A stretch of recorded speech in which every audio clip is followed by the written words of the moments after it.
that which already has been. 6th October 1959. This platform is concerned only with the great secret of life. Here we are convinced that the supreme power that created and sustains the universe is a divine imagining, and it does not differ from human imagination, save in the degree of intensity. So God in man is your wonderful imagination, that is God. We tell you that imagination creates reality, but bear in mind that at this human level on earth, it takes time and persistence. If we will persist in the image, live in it, sleep in it, breathe in it, it will crystallize into tangible form. Night after night, we take different facets of this truly great secret, and as we turn to the greatest book on imagination in the world, we treat it differently. So, as we turn to it, bear in mind that the Bible is addressed to the imagination, not to the man of sense or the man of reason, the one that is lost or dead or sound asleep. We will take a simple little verse and show you why it is not addressed to the natural man. From Ecclesiastes chapter 3 verse 15, that which is already has been, that which is to be already has been, and God seeks what has been driven away. The natural man cannot grasp that, for to him reality is based only on the evidence of the senses. The man of reason could justify the verse's end, saying if it has any meaning, then the writer must mean recurrence. The sun comes up every day and the moon completes its cycle and the seasons come and go. If we took a picture of the universe today, the scientists can compute how long it will take to return to this point in the picture. So the intellectual man could justify the verse, but that is not what is meant. For it is addressed not to the man of reason or the man of sense, but to the man of imagination. What is it all about? That which is already has been. That which is to be already has been, and God seeks what has been driven away. We are told that he made generic man, male, female, in his own image and called them man. Then we are told that this man was driven out, and the priesthoods tell us he was driven out because of some original sin. I send my child to school to prepare her for living in the world, not to punish her. But to do it, I must send her out. In Barbados, we have a good school system, though not beyond high school, and when I was a boy there, I would see these children arriving from the other islands at the beginning of the school year with their new clothes and their new books. They thought it was exciting, not knowing what it was all about. But then the time came for the parents to kiss them goodbye and leave them in this strange place. And many a child cried himself to sleep, not just for a night, but for the whole term.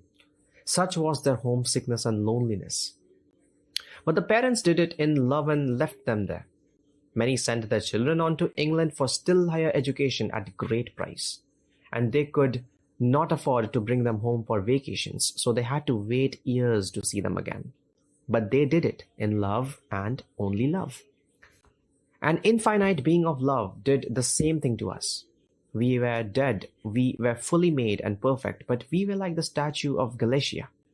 And then to quicken man and make him like God, he had to drive him out, not in space, out in mind.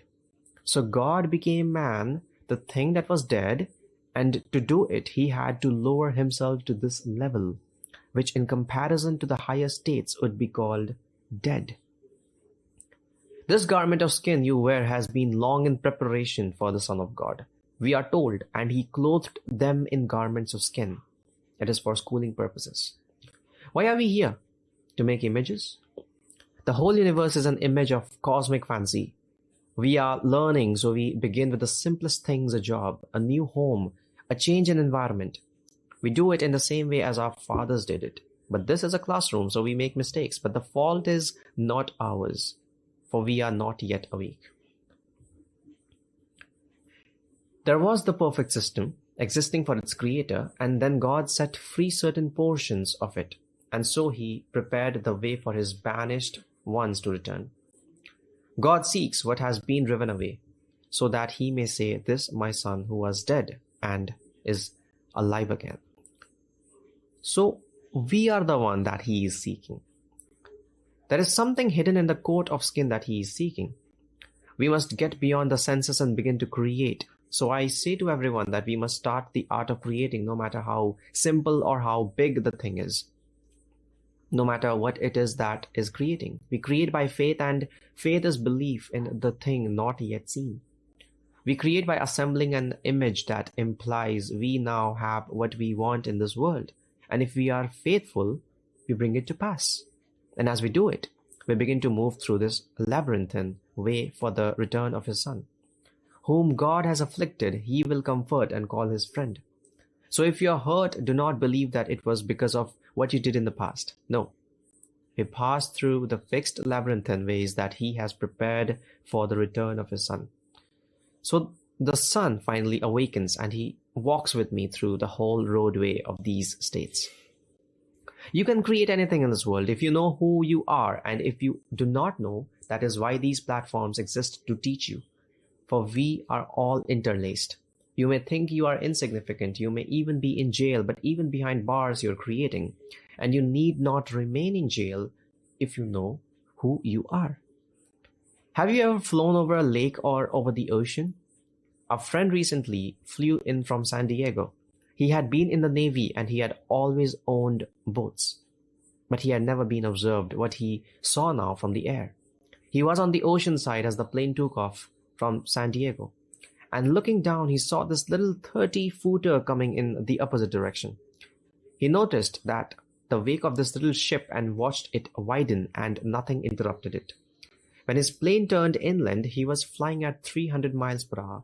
But looking back, he realized that this little boat doing maybe 30 knots was troubling the entire Pacific.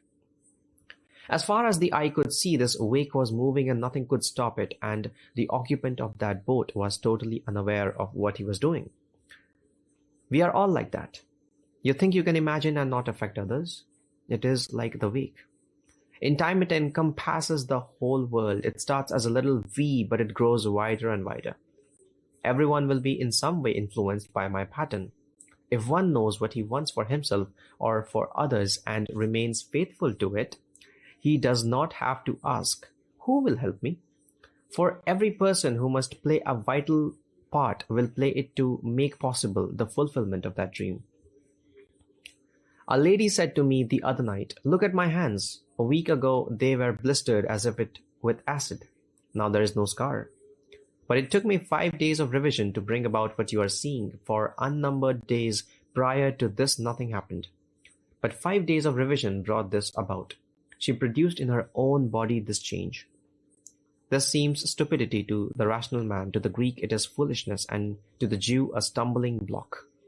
It means that the man of reason cannot comprehend it. He cannot believe that one can create by imagination.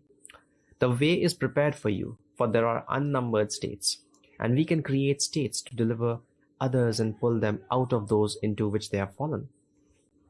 We are here on the earth as in a great schoolroom.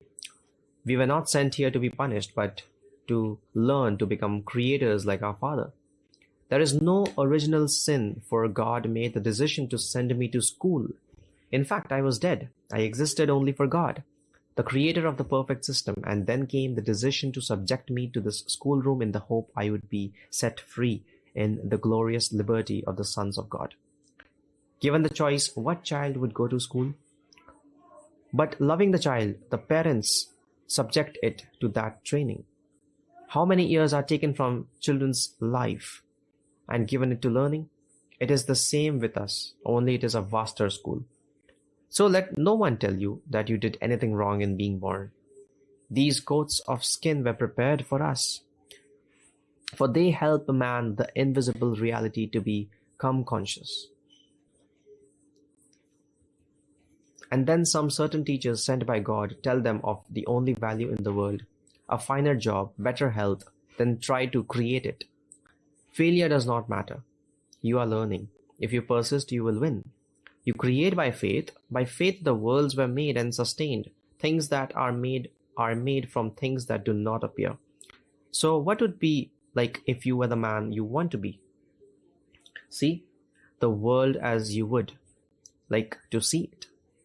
Let me define imagination for you. It is the spiritual sensation, but the word spiritual is to most of us something that is not practical, the incorporeal as opposed to the corporeal.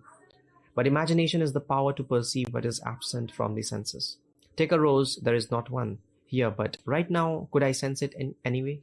Smell it, touch it? I can. Though it is absent from the senses, that is imagination. If imagination creates a reality, such perception of what is absent from the senses make it so. We have unnumbered case histories to prove it. Imagination is the power to perceive what is absent from the senses, and if you persist, you go beyond the sense man and go beyond the rational man. The natural man receives not the things of the Spirit of God, for they are foolishness unto him.